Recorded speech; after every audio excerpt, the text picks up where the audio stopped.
What is Ibrahim alayhis salam going to give to Muhammad sallallahu alayhi wasallam in those moments as he's meeting the answer, the greatest answer to his greatest dua, the person of the Prophet sallallahu alayhi wasallam? Is it merely going to be a meeting of joy, or is Ibrahim alayhis salam going to give an advice that would be of benefit?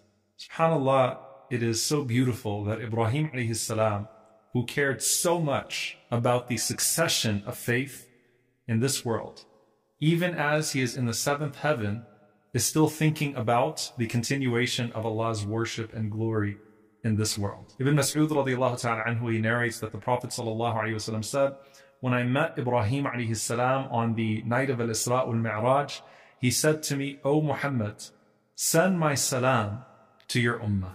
SubhanAllah, he sent salam to each and every single one of us. He said assalamu alaikum to each and every single one of us. And we send our salam back to our father Ibrahim alayhi salam. But not only did he send salam to us, he also said, and give them this advice. Tell them that Jannah, paradise, has a vast plain of pure soil and sweet water.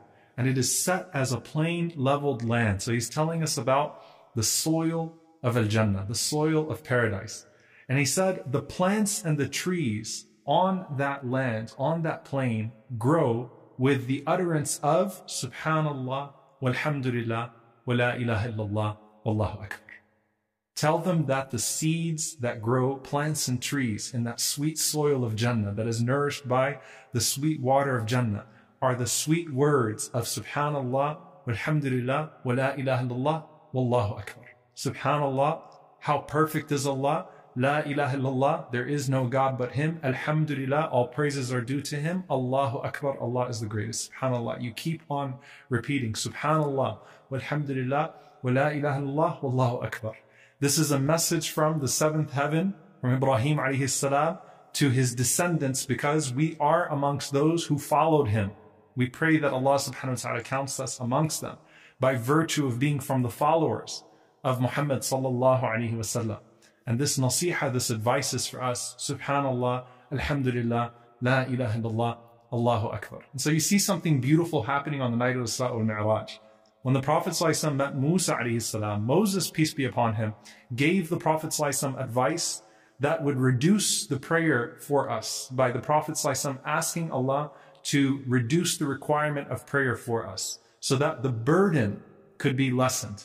Ibrahim alayhi salam gave the Prophet ﷺ advice to convey to us that would allow us to elevate ourselves so that our rank in paradise would be higher. So what blessed nasiha, what blessed advice we see from these prophets to our Prophet sallallahu alaihi wasallam. And Ibrahim alayhi salam also used to pray for us. How did he used to pray for us? When he used to ask Allah subhanahu wa ta'ala, Rabbi ighfirli wa li waliday. He would pray for himself. He'd pray for his parents, and of course would pray for his father until Allah forbade him from doing so. وَلِلْ مُؤْمِنِينَ. And he prayed for the believing men and the mu'minat, the believing women, on the day that we would all be resurrected. He prayed for our forgiveness. And this is a lesson for us. How often do we pray for the ummah that we can't see, the ummah that came before us, what is left of this ummah to come after us? How often do we pray for the believing men and the believing women? You have to look at your share of dua that's for other than yourself.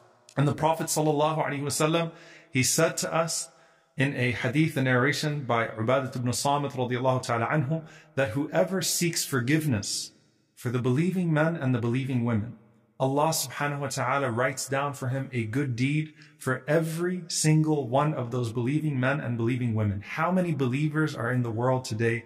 How many believers have passed? How many believers are yet to come? And you say, رَبَّنَا اغْفِرْ لَنَا وَلِإِخْوَانِنَا الَّذِينَ سَبَقُونَا بِالْإِيمَانِ. Oh Allah, forgive us and our brethren who have come before us in faith, those who preceded us in faith. And do not let there, وَلَا تَجْعَلْ فِي قُلُوبِنَا غِلًّا لِلَّذِينَ آمَنُوا. Don't let there ever be a hardship or some hard feelings in our heart towards our brothers and sisters in faith. رَبَّنَا إِنَّكَ رَؤُوفٌ رَحِيمٌ. And verily, our Lord, you are most kind and most merciful. We say in our du'as, in our khutbahs, اللهم اغفر للمؤمنين والمؤمنات والمسلمين والمسلمات الأحياء منهم وَالْأَمْوَاتِ إِنَّكَ سَمِيعٌ قَرِيبٌ مُجِيبُ الدَّعْوَاتِ. We ask Allah subhanahu wa ta'ala for forgiveness for the believing men and the believing women, the Muslim men, the Muslim women, those that are alive and those that are dead. And this is a beautiful way of connecting ourselves, both to those that have come before us as well as those that would come after us, and of course those that are alive around us today and those that we cannot even meet, that we will never see, but they live at this time and they are our believing brothers and sisters, and we pray for their forgiveness regularly. Lastly, I want you to think about this. Ibrahim alayhi salam, when he also made dua for salah, رَبَّنَا لِيُقِيمُوا الصَّلَاةِ, that, oh Allah, that they would establish the prayer. And how powerful is it that our salah cannot be established except with the mention of Ibrahim alayhi salam. We cannot have an established prayer without saying, Allahumma salli ala Muhammadin wa ala ali Muhammad, kama sallaita ala Ibrahim wa ala ali Ibrahim.